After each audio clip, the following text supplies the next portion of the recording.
강력한 기독교 신앙으로 돌아가자. 선교 구호단체 AVC 스위스 대표 자샤 에른스트.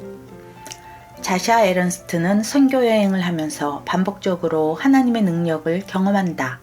그는 라이브네과의 대담에서 기적에 관해, 그리고 그리스도인들이 초자연적인 현상을 무시할 때 느끼는 실망에 관해 이야기한다.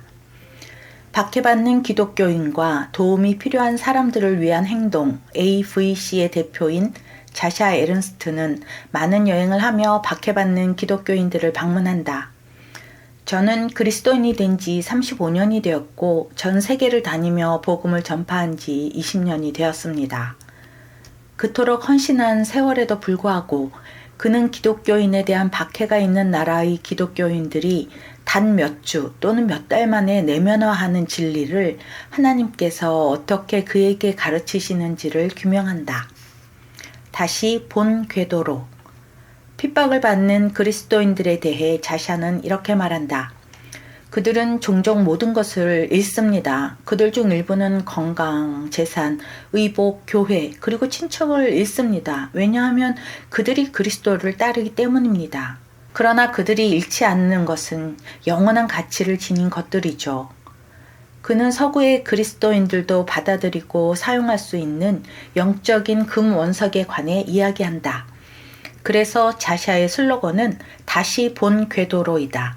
선하고 오래되고 선명한 복음의 뿌리로 돌아가자라는 것이다. 구걸하는 자인가 아니면 왕의 자녀인가? 저는 20살이 되어서야 믿음을 갖게 되었어요. 저는 많은 친척을 통틀어 처음이자 유일한 신자였고 친척들이 예수님을 알게 해달라고 9년 동안 열심히 기도했죠. 9년이 지나자 그는 좌절했고 하나님이 왜 개입하시지 않는지 이해할 수 없었다. 한 집회에서 누군가에게 자신의 이 답답한 마음을 표현하자 그는 이렇게 물었다. 예수 안에서 당신은 누구죠? 자샤는 즉시 저는 왕의 자녀입니다 라고 말했다. 네, 당신은 그렇습니다. 하지만 당신은 마치 다리 아래에 살고 있는 거지처럼 행동해요. 당신은 하나님 앞에서 구걸하지만 당신의 권위를 주장하지 않아요. 그때부터 자샤의 관점이 바뀌기 시작했다. 몇 달 후 유명한 영적 치유자인 이모가 말기암 진단을 받았다. 65세의 그녀는 처음으로 하나님께 부르짖었고 갑자기 방 천장에서 자샤의 얼굴을 보았다. 그녀는 그에게 전화를 걸었고 그는 그녀의 인생에서 무엇이 잘못되었는지 올바른 길이 어떤 것인지 그녀에게 설명했다. 같은 주에 이모는 자신의 삶을 예수님께 맡겼습니다. 그리고 우리 가족 중 다른 9명도 그렇게 했어요. 그 이후로 그 일은 멈추지 않았죠. 계속해서 사람들이 예수님을 찾고 있어요. 그 이후로 자샤는 더 이상 거지처럼 기도하지 않는다. 이 아이들을 우리에게 데려오세요. 저는 전 세계를 여행하면서 어떤 흐름이 있다는 것을 발견했습니다. 중생하여 성령 충만한 그리스도인들뿐 아니라 목회자와 영적 지도자들 사이에서도 말입니다. 그들은 수년 동안 건전한 복음을 선포해 왔는데 이제 갑자기 예를 들어 동정녀 탄생에 대해 의문을 제기합니다. 십자가가 언급되지 않는 구원의 길도 전파된다. 초자연적인 것을 더 이상 믿을 수 없기 때문에 원래의 진리를 배척하고 지적인 설명을 구하는 흐름이 그리스도의 몸에 있을 때 그것이 저를 몹시 괴롭게 합니다.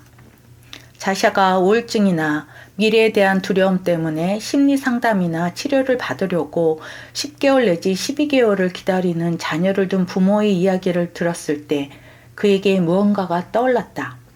우리 그리스도인들은 이 사람들을 돕기 위해 하나님으로부터 모든 도구와 프로그램을 받았습니다. 자샤는 하나님의 손길을 통해 주변 사람들이 공황 발작과 우울증에서 어떻게 해방되었는지 매우 실제적인 방법으로 설명하면서 이렇게 말한다. 이 아이들을 우리에게 데려오세요. 그들이 예수님의 만져주심을 경험하여 질병과 우울증과 불안의 멍에를 깰 수 있게 해주세요. 거칠었던 시절을 되돌아보며 예수님과 함께하는 삶은 값지고 소중하고 독특하고 경이롭고 아름답고 흥미롭고 무엇보다도 모험적입니다. 자샤는 예수님과 함께하는 삶과 예수님이 없는 삶의 차이를 알고 있으므로 주저없이 예수님과 함께 삶을 살지 않을 이유가 없다고 생각한다. 젊고 순진한 기독교인이었을 때 그는 당시 기독교적 정치적 공정성에 부합하지 않는 거친 행동을 했을 수도 있다고 말한다. 오랜 세월 목회를 해온 분들이 아마도 불편하게 여겼을 일들을 말이다. 그러나 그것은 열매가 많은 시간이었다. 사람들은 회심했고 온전해지고 건강해졌다. 하늘의 경영. 2016년 시리아의 도시 라카가 IS에 의해 점령되었다. 하룻밤 사이에 5만 명의 난민이 이송되었다. 자샤는 난민이 밀려들고 있던 곳으로 갔던 자신들의 이동 진료소에 대해 보고한다. 3일 만에 약이 다 떨어져서 약 25명의 어린이가 약 부족으로 사망했어요. 무신론자였던 한 쿠르드족 의사는 기적이 일어나야만 한다고 말했다. 우리는 3일 동안 기도했습니다. 그러자 하늘의 경영이 일어났어요. 전 미국 대통령 후보인 존 맥케인은 40명의 경호원과 함께 여러 대의 헬리콥터를 타고 그 위를 날아가고 있었는데 위에서 적십자가 그려진 화물차 지붕을 보았습니다. 그의 마음속 무언가가 그에게 무슨 일이 일어나고 있는지 보러 가라고 말했죠. 그래서 그는 우리 이동 진료소 옆에 착륙했고 무슨 문제가 있나요? 라고 물으셨습니다. 약이 부족하다는 답변을 듣고 그는 위성 전화를 이용해 미국에 필요한 약을 주문했다. 그리고 이를 통해 이후 몇 달간의 의료 물자가 확보되었고 수많은 생명을 구할 수 있었다. 저에게는 그것이 바로 하늘의 경영입니다. 들어주셔서 감사합니다.